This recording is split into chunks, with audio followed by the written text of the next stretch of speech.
Hi, welcome to Smars Fan. I'm your host Kevin McAleer. Today we'll be looking at programming the Smars robot using the Arduino IDE and doing that through a Raspberry Pi 4 just to make it a bit more interesting.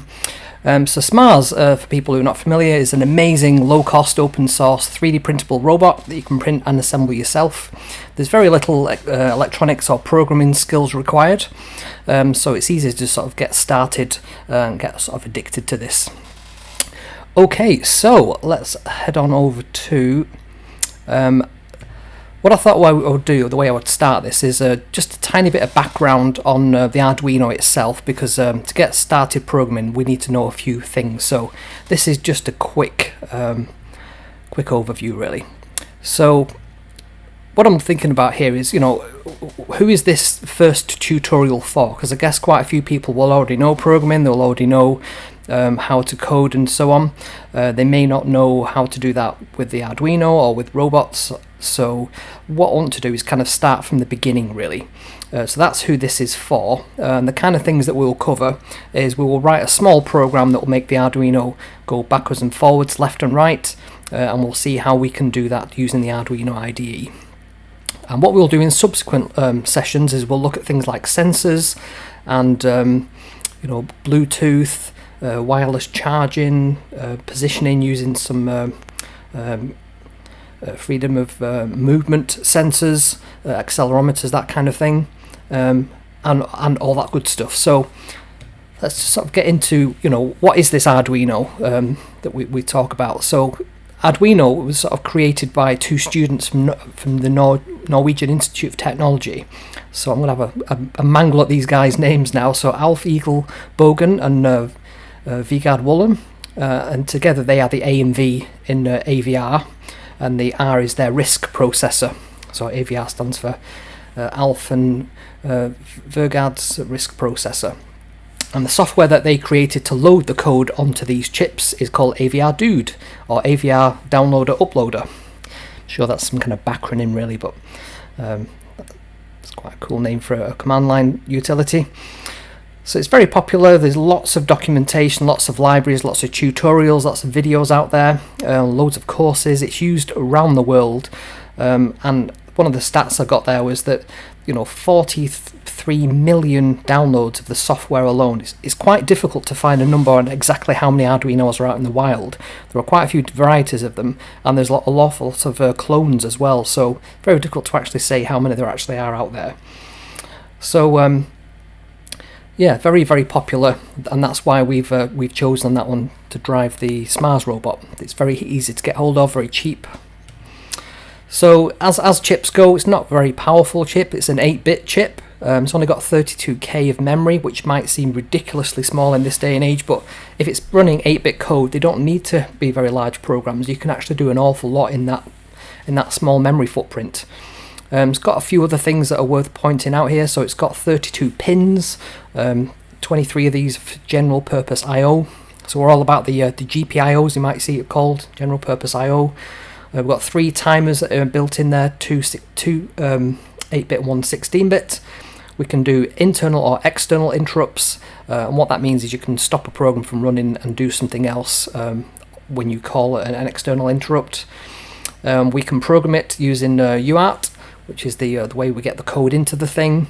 We've got the 2-wire serial interface, the SPI serial interface, and these are all different standards for making devices talk to each other. So when we look at the quad robot later on, and we've got all these servos that we need to move around for the feet, we can't just connect that. We'll run out of pins on the Arduino if you try to do that. So what we can often do is have another board that we can communicate to using a protocol, and that's what these SPI and 2-wire interfaces are all about. And it's quite tolerant on voltage. You can do it between 1.8 and 5.5 volts. So it's quite tolerant if you've got a battery pack and you're running it on 2 AA batteries, or you're running it on single or double 16850. And it will also adjust its speed depending on what the voltage is and depending on other things like the crystal that's connected to it. So it can run between 8 and 16 megahertz in speed. Okay, so let's have a look what else we've got. So from a pinout perspective, you can see there's each pin can actually do many different things. So some of these are straightforward voltage lines. So there's a 5 volt and a 3.3 volt. We've got a couple of grounds, and then we've got on this side we've got some analog pins. So analog is more of the softer waveforms that we can read in. We can read values between 0 and 255 typically on those. We've got some of these I to C interfaces on this side, so there's a data and a clock on that side, and there's another I to C data and clock on the top right of the board on this side, another ground, and then we've got all the digital pins on this side as well. So we've got the SPI, we've got the clock and the input and outputs for that as well. And we've also got these pulse width modulation pins as well, so we can use them to do things like controlling servos, dimming LEDs and things like that. And really what it's doing is just doing a waveform on that pin, so it's not a 0 or 1, it's actually a waveform operating very, very fast, sort of switching on and off very fast. And then right down at the bottom here we've got the transmit and receive, and this is how we get data into the to the board, into the Arduino, and back out again, and that's what we actually use to program it. So that's the pinouts. What I've also done is I've saved a copy of this as a downloadable PDF. Some of you might have seen that on social media this week that I sent out. So it's quite a useful thing to sort of pin up next to where you work, because you might need to refer back to these. So, and Arduino's got some of its own jargon I thought was worth pulling out really. So the first one is the programs are called sketches, and I've always wondered why this is. So I was just looking, in preparation for this session, just to understand why is it called a sketch and not just a program or an app. And it's because it's based, the language that's used, I assumed it was C or C++. It's actually based on something called processing. If you go to processing.org, there's a website you can visit there a bit more about it. And it's a programming language and development environment and online community to promote software literacy and the visual arts. And it's this visual arts link that means, this is where it's come from, that you have a software sketchbook, you talk about things in a visual context. So that's kind of why it's more art-based language that you talk about, sketch. I always thought it might be because it's quite a small piece of code, but no, it's because of this link to processing language. And then the other thing that you will see quite often is the word shield. So when you're talking about a motor shield or a sensor shield, there's loads of different add-on boards that you can buy from Adafruit or from CPC, from Pimeroni. There's quite a few different suppliers of boards that you can buy, and loads on purpose bespoke built ones that people will sell on eBay and the like. And they're called shields, and it's because it sits on the top of the board and it's like a tiny little shield protecting the main board. That's the reason it's called a shield. But without knowing those things, it's quite a weird language, quite weird jargon that's specific to the Arduino. So then what I wanted to show then is how we go about just creating the code and getting it onto the board, and what these 3 steps are. So first thing we do is we look at the IDE, we'll create some source code. Once we've saved that, we will verify it, and that actually compiles it and spits out a little hex file, and that loads that onto the Arduino itself. And the hex file is just the machine code for the ATmega chip. The compiler can actually compile for a variety of different boards. So you can compile for the ESP32 chips, for example. I know that Kev Thomas has been doing some work on making a SMARS with a camera. That's one of the things I want to look at as well, to make a little sentry robot that can run around. And you can use the exact same code and libraries, but just compile it for a different board. So that makes our code a lot more useful and reusable as well.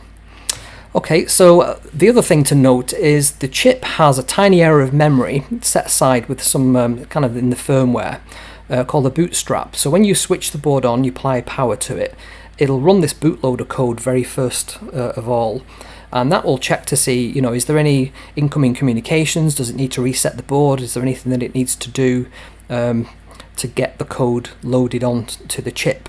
If there's nothing incoming, it will then go to the setup part of the program, and that's where we usually do one-off pieces of setup code, and then it will run the main loop forever. So it'll do that until it's rebooted. So they're the sort of main 3 steps: run the bootstrap, run the setup, and run the loop.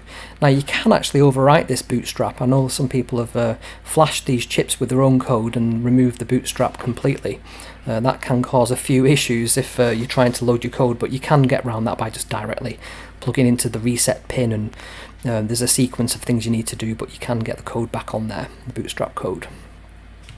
So what I'm going to do is I'm going to head over to SmarsFan, and I'm going to go to the play area, and on there we've got some tutorials. We've got the lesson 01 movement, and what I'm going to be doing is following the instructions on here and this code, which really just makes the robot move forward. It doesn't do anything else other than that on this particular code, and we're going to expand that a little bit in this session as well today.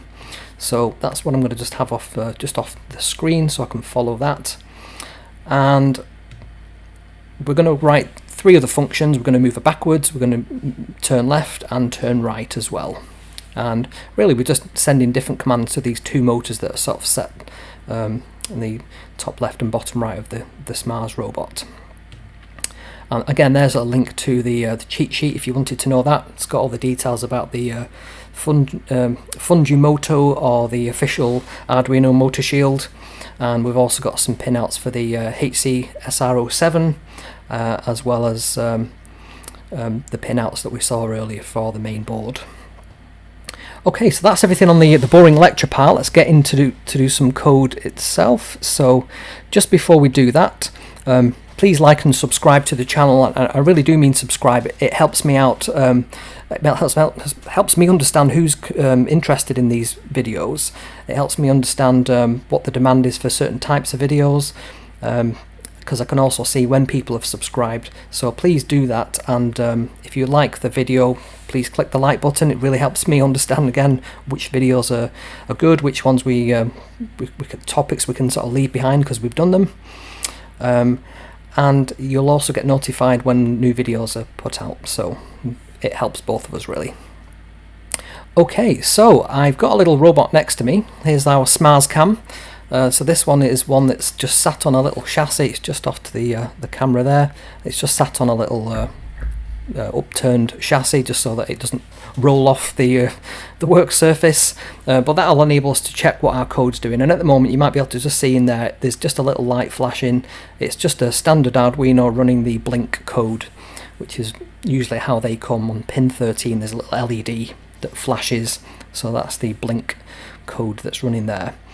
And I've also got a Raspberry Pi, and let me just make the screensaver go off there. So this is a Raspberry Pi that we've got fired up, and here we go. We can see me, we can see the Raspberry Pi, we can see the Smars off to the camera there as well. So what we'll do, we'll just go back to the Raspberry Pi and we'll fire up the Arduino interface,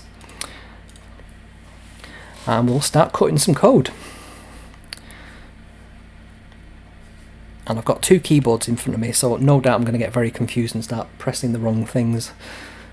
Right, so there's the blink code that I was just running previously, so let's do a brand new sketch. So file, oops,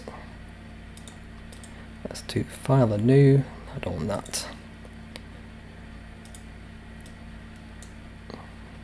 Okay, let's make that the main screen.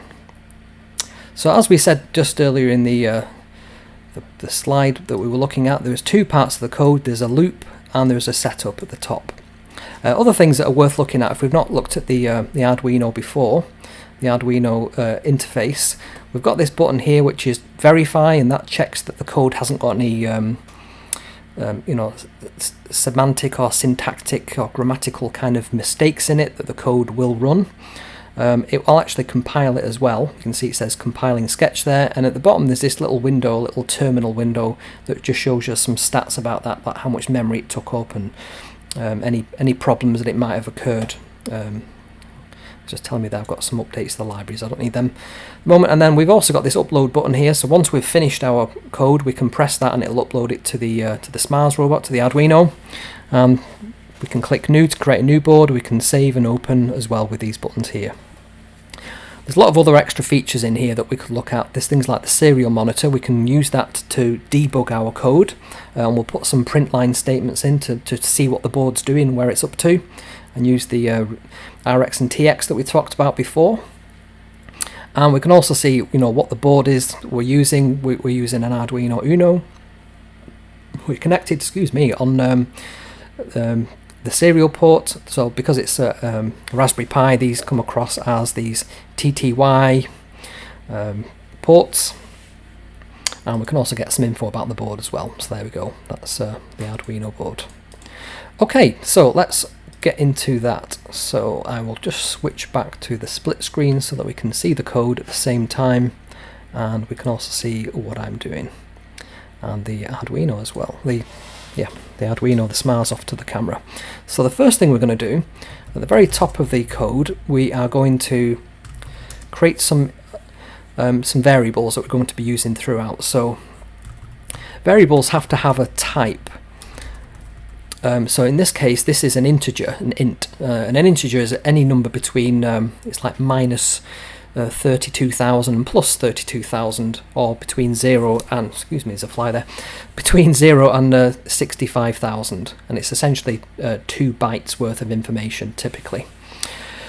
So what we're saying there is we want to store a whole number. That's what integers are. And what we're using this for is what is the pin number that we're going to speak to when we're talking about motor A. So motor A is plugged into a motor shield. That motor shield is plugged into the top of the Arduino, and the pin that the motor shield is routing the motor instructions to is 12. And we can see there as well, we've got this little semicolon thing at the end of the code. That's just a normal parlance for C, just to say this is the end of that particular line of code, because in theory you could have all kinds of white space and lines in there and it wouldn't matter, as long as it's just looking to see has it got that to end that particular line of code. Okay, so let's do motor B, and that's on pin 13. What we'll say there, we can just do a little comment using these 2 forward slashes. So we'll say the official Arduino motor shield, just in case you're using that one. I cannot spell to save my life. Uses D12, and the official Arduino. Might as well just copy that bit. There we go. Uses D13 for A and B. Right. So next, what we want to do now is we want to set up the set the motor speed. Set the motor speed using the Arduino pins. So we're going to create some more integers. So this is going to be motor A, let's do capital speed, and that's on pin 10. And motor B speed is on pin 11. And on the official one, I think this is D3, and this one is the same. D11. Okay. Once again, I cannot spell for the life of me. Right. So what we're doing there is we've got pins to say these are the commands to send to motor A to make it on or off. But then we have another set of pins to say what speed we want those motors to be spinning at. So it isn't just completely on and completely off. We can actually specify the speed of the motor, which can be useful if we want to do something like a tricky maneuver. I want to slow down. Okay, so the next thing we're going to do is set a delay. So we want to set the time between the motor on and off.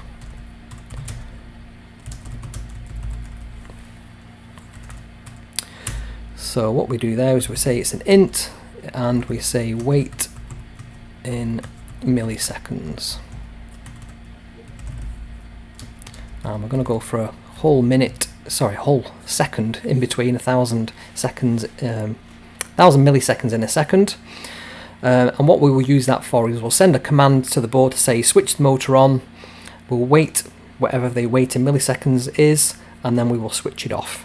And that means that we can very quickly change this if we want to have less delay in between it, and it's just a nice way of being able to adjust something and to reuse that in our code later on. Okay, and then the last thing we need to do before we get into the setup part, I mean, we could have included these in the setup to be fair, but what we want to do is we want to set the pin mode. So remember before where we looked at the different types of things that the pins could be. There could be a digital pin, there could be a pulse width modulation, there could be an analog pin.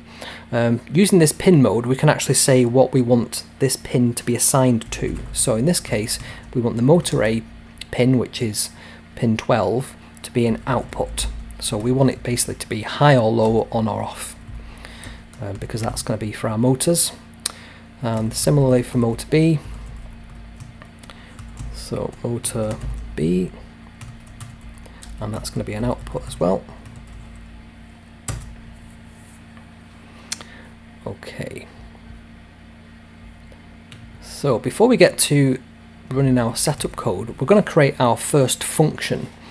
So hopefully you'll understand what a function is. Within programming, if you want to be able to block your code into chunks so that you can reuse them, you can make a very complicated set of sequences just be fired by one command. So that's what we use functions for.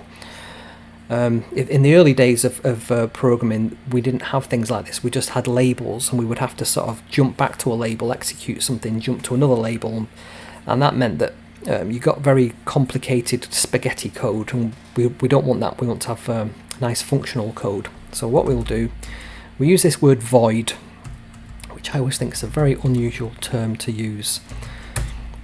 And what that means is there isn't actually any value that this is going to return. What we want to do is just tell it to go forward. We don't care what happens with that, we just want to say do it. If we had a function that converted a value or measured something, like when we get onto the rangefinder sensor, we want it to return a value, and what we need to say is what type of value are we going to return. Is it an int, is it a float, is it a decimal number, or is it a whole number? We don't care in this case, so that's what void means, just doesn't matter. So let's go to the next bit. So set the forward, set the direction to forward, and we'll do a digital write because this is just on or off. So motor A, if you remember, is set to output, so we can just say set that to high, and digital write motor B, and that's going to be high.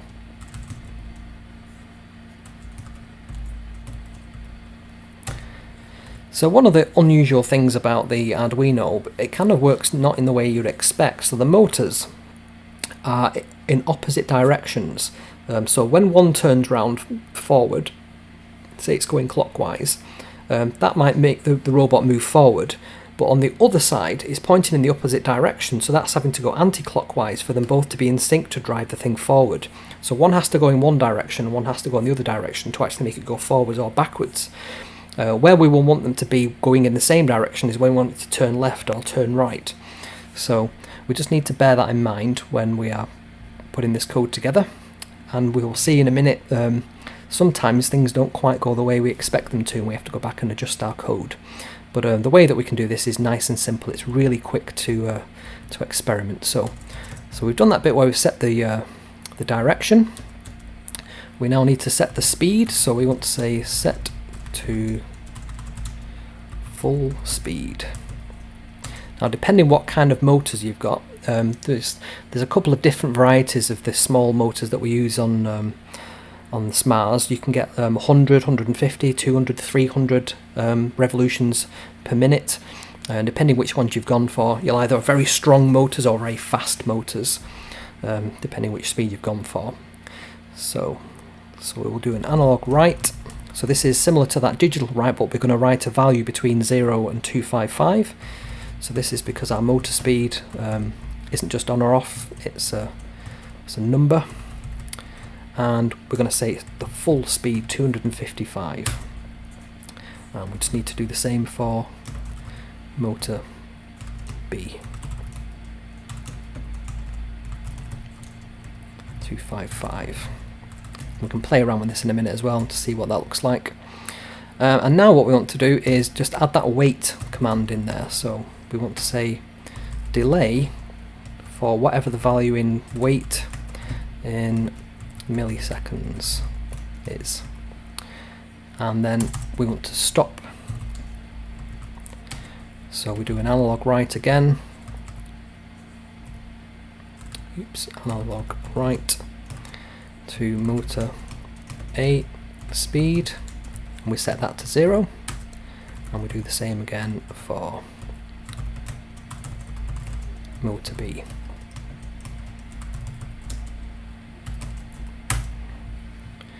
Okay, so now we can get into the to the main loop. Like I said, I think we probably could have included all that code there at the top in our setup, because that's not going to have anything in it. So that's fine. So in our main loop, what we're going to do, we can get rid of that comment that's there and put our own comment in. So we're going to say move forward. So all that code that we just created in our forward function, we can now fire off by just saying forward. And we use those little brackets there to say that this is a function that we want to run. And after we've done that, we just want to wait for 2 seconds. Just put a comment there to remind us what this next line does. So we want to delay for 2 seconds. And that's it. So let's compile that. Let's see what happens when we click on the verify button. So first of all, we just need to save this. So let's call this one lesson 01 movement. And there we go. Done compiling. No errors at all. That's miraculous that we've not done any typos, but it will tell you if you've got any mistakes in the IDE, which is quite handy. So what we'll do now, we will upload our code, and then let's watch on the SmarsCam to see what actually happens. So it's loading the code, and it's finished. So we can see on one side it's moving, but it's not moving on the other side. So let's have a look what's going on there. So I think that's to do with where I put 11 there on the official board. Because I'm using a Fujimoto board, I think that might be a slightly different number. Let's have a quick check. So yeah, it's using a Fujimoto. That should be 12 and 13. That's 10 and 11. We've done high and low.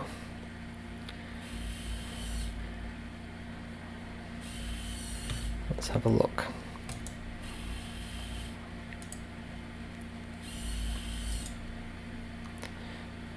See if we can spot the mistake we've made.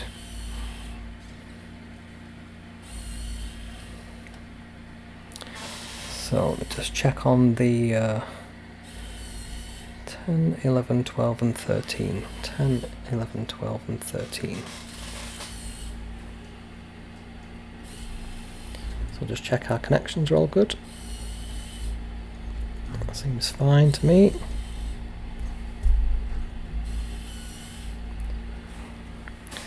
So let's try, where we've got this as being low, let's try setting that as high as well.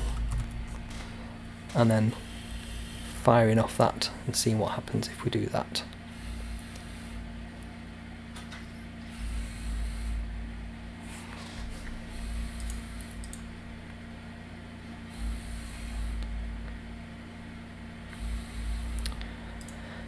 Okay, so I think it might be to do with one of these pins.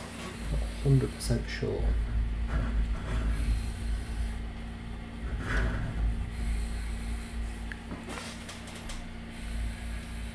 So we've come along here and we've said we want to, I did actually test this out just before, so let me just check what I've done differently in this code there. 12, 13, 10 and 11, 12, 13, 10 and 11, and then we've got low and high.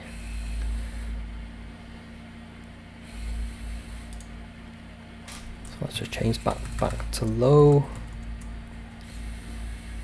We set the speeds to be 255. We wait. We then say Stop. There's no delay after that, is there? Yes, is there? No, there's not. Okay, let's just upload that again.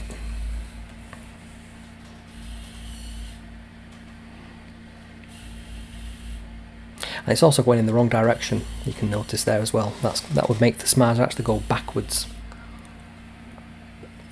I'm just going to try something else. I'm just going to try getting that code there and just uploading that one.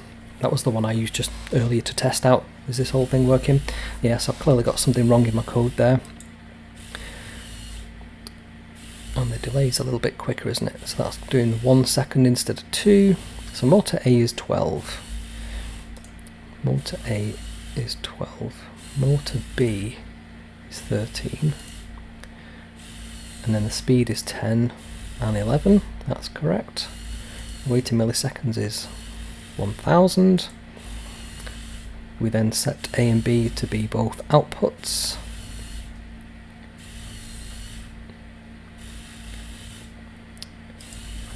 I think there is the problem. So I don't think I set them correctly, so let's just try uploading that.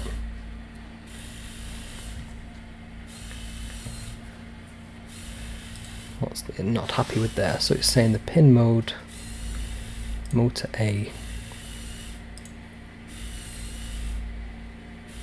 expected constructor destructor. Right, so let's go back up to that code there. I think we've done something. Yeah, so that code there actually does need to be in our setup. Do you remember me saying that there's nothing in the setup? Those 2 lines there, as per the instructions that I wrote earlier, should be in the setup. There we go. So let's upload our code now and see, does it continue working? Yep, so that's working now, but they're actually going in the wrong direction. So let's see if we can fix that. So instead of it being low-high, let's try high-low instead. We'll try high, oops, high and low, because that should flip the orientation, the direction of the motors. So now they should, there we go, that's moving it forward. So if that wasn't on the little red board, it would now be travelling forward. Cool. So we've got in the chat, is there anybody watching this live at the moment? Let's see if there's anybody I can see 3 concurrent users at the moment. Just say hi on the chat and just let me know you can see and everything's all good. Okay, so that's our first thing, which is forward, and what we want to do now is create a command for backwards. And then we'll have a pair of commands to move the robot backwards and forwards. And what we can do, we can basically just pinch this code here. So I'm just going to do a command and C. I'll come down to the bottom of this code and I'm just going to paste that code in there. So command and V. I'm going to change the name of the function from forwards, and we're going to make that backwards. Backward. And just like we had before, let's just flip the high and the low, and that should change the direction of the robot. And everything else can stay the same. So now if we change this so that what we're going to do, instead of waiting 2 seconds, we're going to wait 1 second, and then we're going to make it go backward, and we'll also make it wait another second after that. These delays are quite important as well, because you might not realise it, but when you fire off a command, the instant that command is finished, it will then execute the next command. So in your mind's eye, you might think, well, it will do this, and then it'll do the next thing, but sometimes you've got to put a delay in there to let the motors physically turn round, otherwise nothing will happen. So it might seem odd to put a delay in there, but sometimes you need to do this. So it should go forwards, wait a second, and go backwards. There we go, look at that. Cooking my gas. Okay, let's just have a quick look and see how that's what that looks like on the Smiles cam. There we go, it's rolling forward, it's rolling backwards.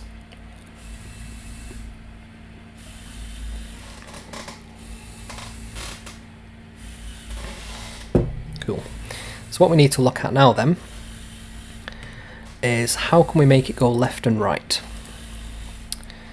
So let's come to just over here.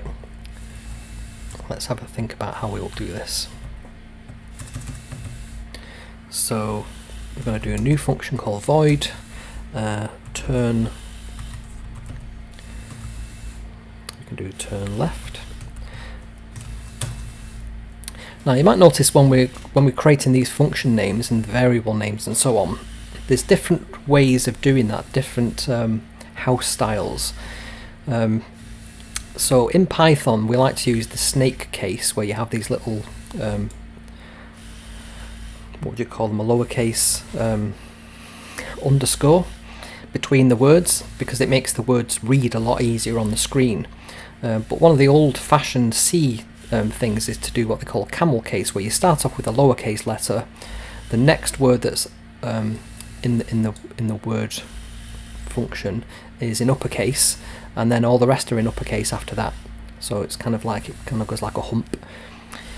So it just makes it easier to read is the idea. So that one is a camel case we're using there, but I've used for the variables snake case, just as a side note. Okay, so what we want to do then is very similar to what we've done moving the thing forward, but what we want to do is set them both the same. So let's grab that, let's paste them in, and let's set both of them to be, let's try low. We're going, because it takes so little time to compile this, what we need to do down here as well is just add in turn left. And what we'll also do is we can comment out. If we use command and /, it will toggle this on and off as a comment. So what we can do is we can just toggle them off there. Really that's bad code there. What we should do is we should move that backwards bit just above the forwards, and let's put that delay in between the two, and then let's just comment that out as well. Right, so what we're saying we want to do now is we want it to turn left. Let's just move that comment down, that block there as well.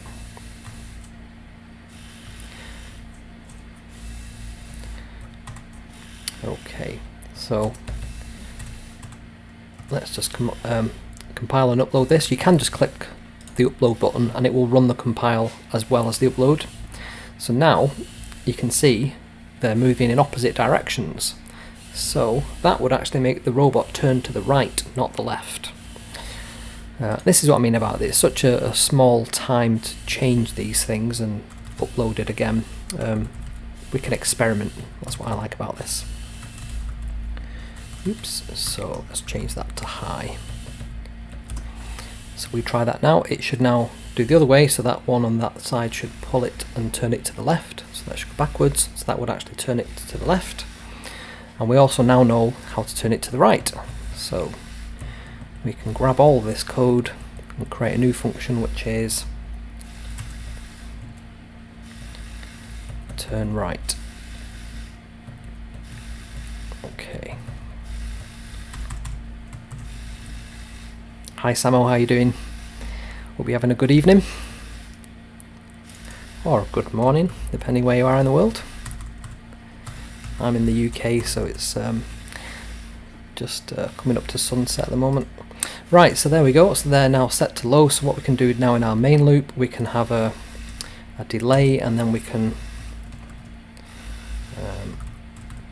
so let's do a delay of 500 because I'm impatient, and we'll do a turn right.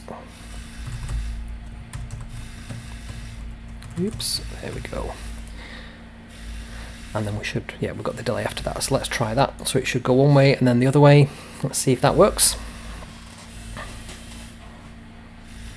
There we go. And then back again. Perfect. Now what we would have to do is experiment to see just how long does it take, how long do we need to leave the motors on for to make it turn exactly 90 degrees. Unfortunately there's no way of actually knowing that. We would have to experiment.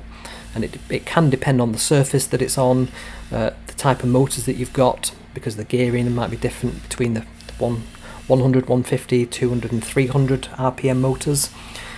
So really this one is a bit of trial and error. However, when we get to looking at using some more complex circuits, we can use an accelerometer to actually use a compass and see where are we in 3D space. So have we actually turned 90 degrees? So we can use that to get it to turn kind of in real time until it hits the 90-degree mark and then stop the motor.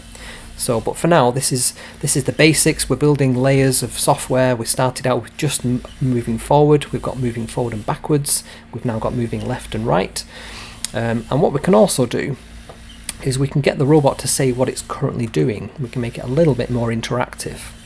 So what we will do, right up at the top of our backwards function there, we can create a new command which is serial, which has got a capital letter for some bizarre reason, serial print line, and what we will do within there, we can use these speech marks to write a message on the serial line. So we can say moving forward, and what I'll do is I'll just cut and paste that, and we'll put that onto the backwards one, or the turn left one, whichever ones we find next. So this is, let's say, turning left. Let's just give a bit of a space between it, and then we'll have that one. So turning right. To be consistent in my case, OCD. Where's backwards? So we've got backwards, we've not done forwards. There we go. Moving forward, that means I've got backwards wrong. There we go. You probably spotted that and were like, why has he just typed that? Okay, so what we'll do now, we'll just upload that. There'll be no change from the behaviour of the robot. It'll still carry on doing what it's always done. But now what we can do, we can go to the Tools menu. We can go down to the serial monitor, and we can actually watch what comes out of the serial monitor. So let me jump over to the Raspberry Pi there and see if we can actually see what's going on. Right, nothing's coming out there, because what I need to do in the setup code, which is down there, is I need to configure the serial port. So I think we just need to say serial dot setup. I think you need to specify what the baud rate is. We'll talk about that in a second. And then I think you do serial.begin. I think that's right. I shall Google that if that's not correct. So it's not set up. Let me just find quickly what that's called. So Arduino. I told you I'd get it wrong with the two keyboards. Serial.print.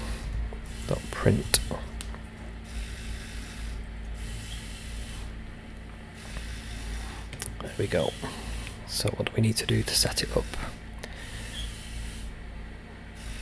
We just say begin. That's all we do. There's no that line was superfluous. We didn't need to include that, but we do need to include that 9600.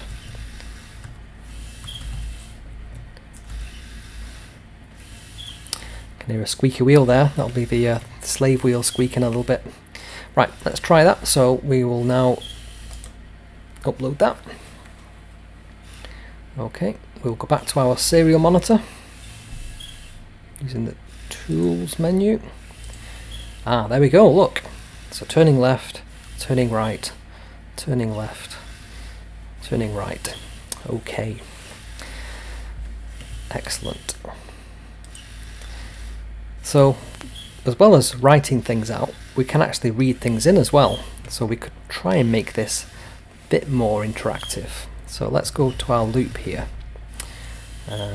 What I'll do, I'm just going to stop it from doing anything at the moment, just because it's making a bit of a noise. There we go. So it's now just running some delays and not actually executing any code. So what I'm going to do now is I'm going to say serial dot, now I think is it read line. Read line. It's been a while since I've done this in the Arduino, so let's just say serial read line. I can't remember if it's input or read line. Read line. And I think it's spelt like that. Oops. No, that's not right. That's Microsoft rubbish.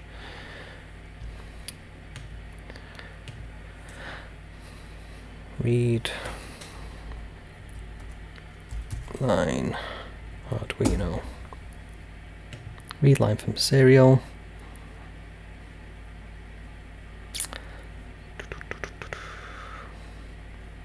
Just looking for some quick code that we can use.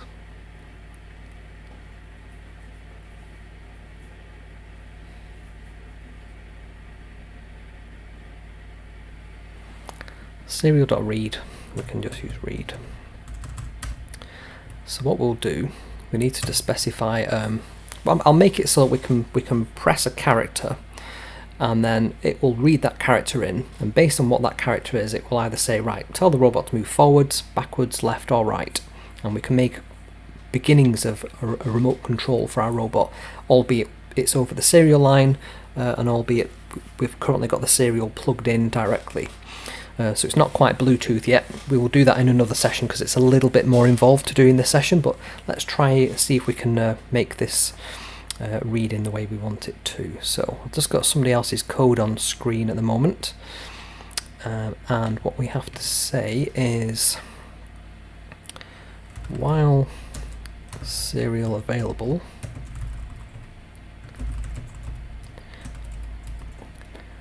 and then we execute some code.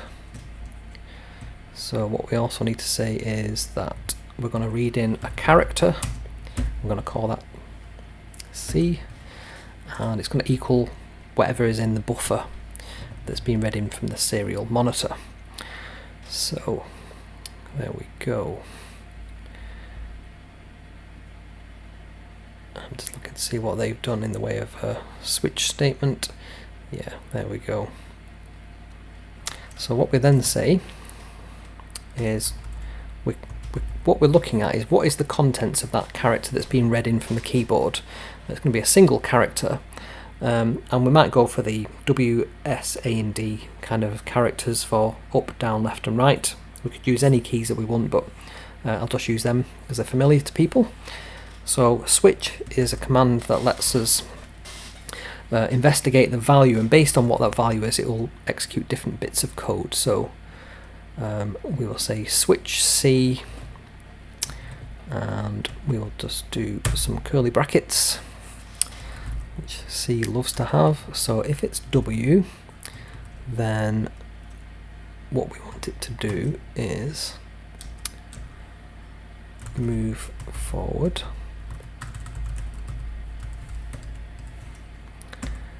and if it's S, then we want it to move backwards. If it is A, then we want to turn left, and finally if it's D, then we want to turn right. Let's see if this actually works. Kind of hacking this as we go, really. I've not prepared this bit. Let's see what happens. So that's in our main loop. So what's it not happy with that? I'm sure we need to have, yeah, I thought so. You might have seen me to type that little semicolon that we need there. That wasn't on the example code that I'm reading off the screen. They might just eyeball that. So it's not declared in scope. So why is that wrong? Move forward. It's because it's just forward, not move forward, that's why. Again, you're probably screaming at the screen saying, why is he typed move when we clearly called it just forwards and backwards. Right, let's try again. Forward was not included in scope. So C is case sensitive. So we need to make sure that when we're using these commands, we do use the correct upper or lower case. which is what I've made the mistake of there. Okay, so the robot sat there. Let's go back to our split screen and see what's going on. You can see there he's just sat there waiting for something to happen. So if we go to our serial monitor, which I've just got off the screen there, and I'm going to press W and then enter, nothing. He moves forwards, backwards, left, then right. So it did do something, but not quite what I wanted. Let's try A. Turning left, turning right. Interesting. D. Right. And then S. So what I've not included is brake. So let's go back to our code. That's interesting. So what we need to do is, it was executing the first command, D, and then it was dropping down to all the other ones beneath it. And what I need to include on there is just brake, which means stop executing the code at that point and go back to the beginning of the while loop. So we just need to include the word brake after these, and then I think that's going to work.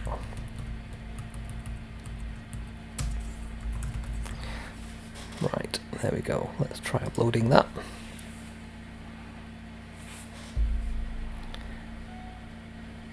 So let's go over to there. Let's press W. Yep, that's going forwards. D for backwards. Yep.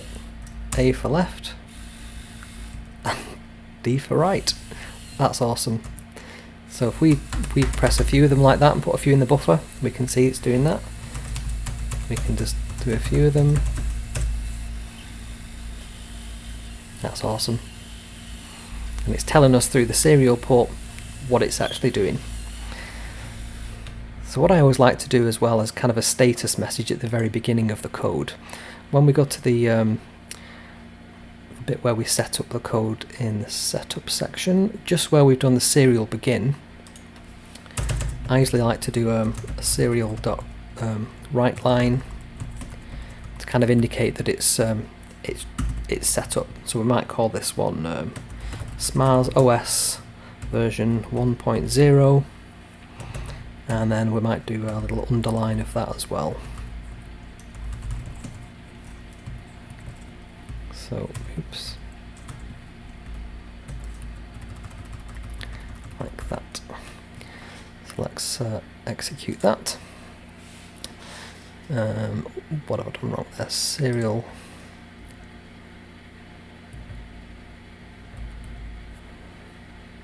What have I done wrong there?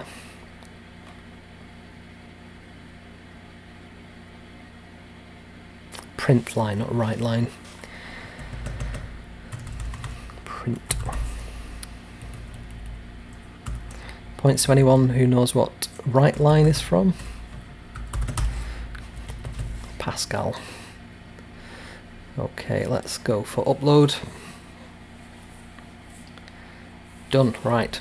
So now if we go over to our serial monitor, if we reset by pressing the reset button, if I can find the reset button,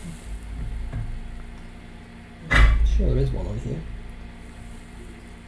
Is it that one?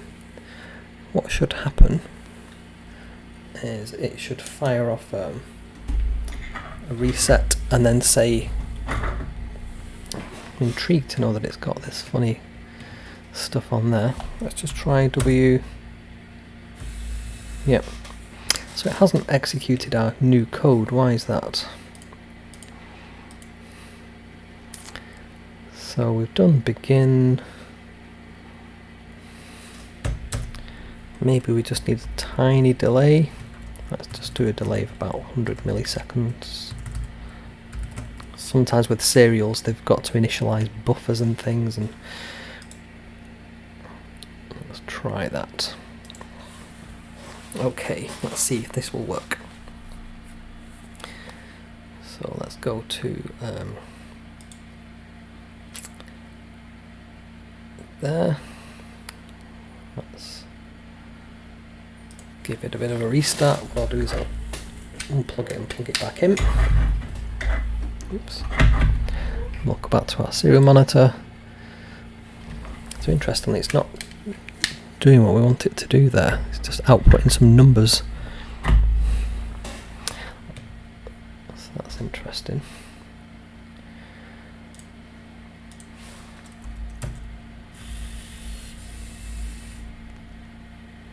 So interestingly, we can fill up the buffer with our commands like that. So we could say, right, we want you to go forward, forward, forward, right, backwards, left, forwards, forwards, forwards, forwards, right, back, left, forwards. That's pretty neat. That's pretty neat. Doesn't tell me why it's not executed that little bit there though. So let's have a look again. Serial.println. So we've done our setup.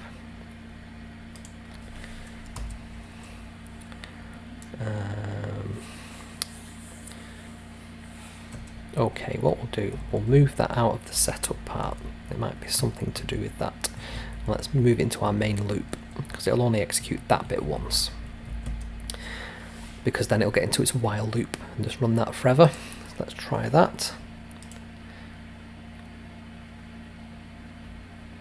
Interestingly, it's just spitting out these numbers. So what am I doing wrong there?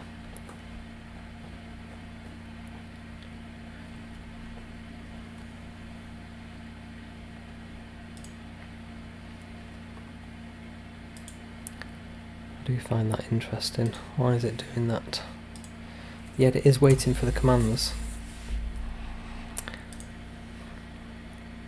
We'll just figure this out and then I think we'll sort of summarise what we've done there as well. Let's just get rid of it. Don't know why it's not working. I'll have a look at that. Maybe it's this sort of serial available thing. I'm sure that's for reading in though. Not sure. Let's just try one last attempt. Otherwise we'll just comment it out. May well do it every single time now. Executes.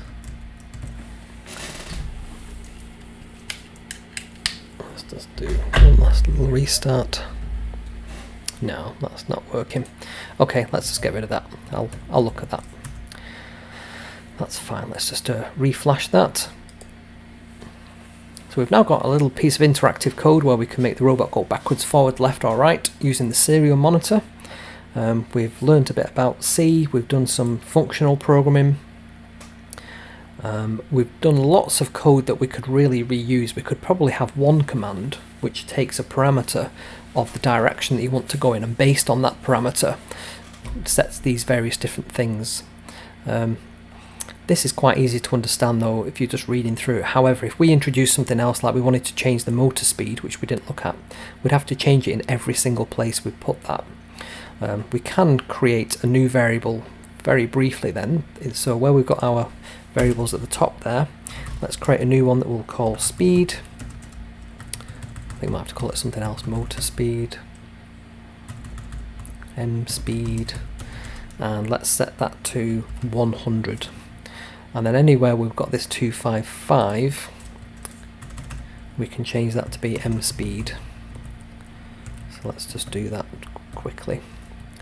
And that means that we've got one area where we can change the value of this. And this is why our code's a little bit inefficient at the moment. We could go back and rewrite it, like I said. Oh, I think there's just one more, is there? Yep, there it is. We could even make it so that when we read in our values, we could check to see if there's a number present instead of one of the 4 characters. And based on what the value of that number is, it could set the motor speed. We could do a case statement for that. Lots of different options there that we've got.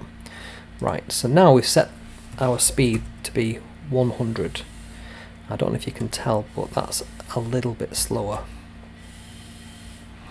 If we go back and change it to, because we've only got one place to change it now, we can do it quite quickly. Let's change it to 50. It might not be enough speed at all that to even make the motors turn. Let's try it and see.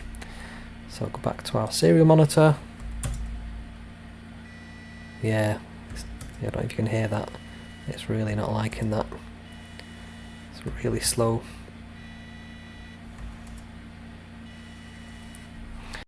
So let's go and change that back to 200, 250 even. Oops, so it's that one there, and then let's change that back to 255, and then let's see what that looks like.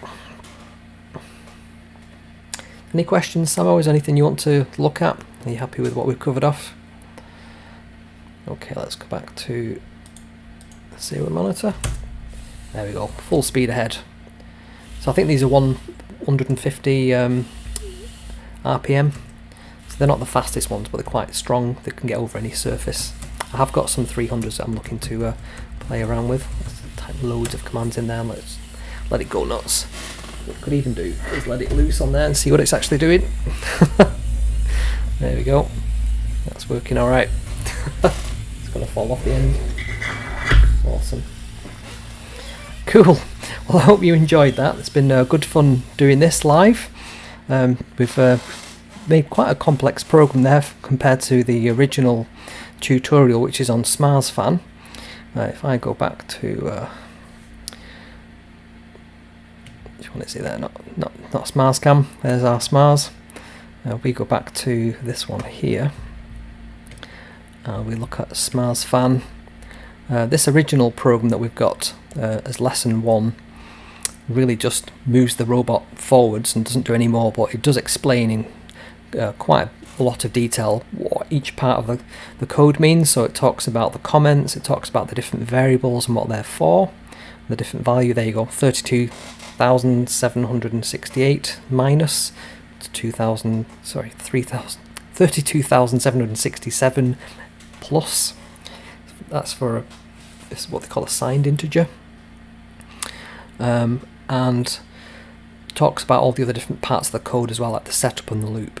So there's the actual code itself, and at the very end it gives you a bit of a challenge, like, you know, can you get the robot to go forward 1 second, stop, and then wait 2 seconds and move again. And we've gone kind of a bit more complex than that. We've gone backwards, forwards, left and right, and made a little interactive console as well using the serial commands. So a bit of a mixture of ability coding there, I would say. Okay, so let me just have a look at my notes here, if there's anything else we need to do. So yeah, one of the other things I've put in place on SmarsFan, we go back up to the top there. If I go back to the Learn section and then click on the videos, let's just make this a bit bigger so we can see. As well as our Arduino cheat sheet, which is that one I've put on social media recently with all the different pinouts for the 2 different boards that I use quite commonly. We've also got the schedule. So if we go to videos and we look here, we can see the show schedule. So you can see all the shows that we've done so far. We did one on the chassis, we did one on the wheels, the rangefinder, the tracks and the motor holders. And I'll put a link up into the little thing that pops up on the top of the screen, the cards to this playlist. And this current code series, Bringing Smiles to Life with Code, that's the playlist available there as well. And you can see the kind of things that I'm looking to do. So we've covered off movement in this session here. On Tuesday we'll be looking at sensors, we'll be looking at the rangefinder, so I've got the code all ready to go on that one, but we'll also look at some other sensors. We'll look at light sensors, temperature sensors, and whatever else I've got in my drawer of bits. We'll have a play with those and see how easy it is to do that. We will look at positioning on the 16th, is that Thursday, and that's, I've got a couple of chips there that we can look to see what the range of motion is and their compass and so on. They're quite cheaply available. I think they're about $5 or $6 or £5 or £6 UK to buy. They're not very expensive and they're quite easy to interface with, and they're quite widely available. So when we get to that one, I'll put some links on the store so we can look at those. Servos is another area. We've got Bluetooth and serial comms. We've kind of done a little bit of serial comms today. It's a little bit more complicated over Bluetooth, and there's a few different boards that we can look at with Bluetooth. And the line following module is one of the standard SMARS modules, so we'll be looking at that as well. These are to be confirmed. It'll probably be within 2 days of each other, to be honest. And then finally, I've got a module on wireless charging. So currently there isn't a standard part, so we will have to design one in Fusion 360 for that. But the actual parts to do wireless charging, the circuits are very cheap, very easy to put together, and what we would have to have there for wireless charging is a LiPo battery or a rechargeable battery. So I've got some components there, some circuits that we need for the charging and for the wireless connectivity as well for that. So there's the show schedule. We've talked about the cheat sheets. I have asked you as well to like and subscribe as well, so yeah, please like and subscribe. It really does help me understand who's watching the content and what's working well for everyone. And please check out the website as well. There's a lot of good material on there. We're continuing to build it out, and I'm interested in any feedback, anything that people think's missing. So yeah, so Samuel, you're from Germany, Dusseldorf. Hello to Germany. I won't even attempt to try any German. I think your English is far better than my German would be. Excellent. Great, well I hope you've enjoyed this. I'll see you all on Tuesday for the next one, which is about sensors. And yeah, see you then. Thanks everybody.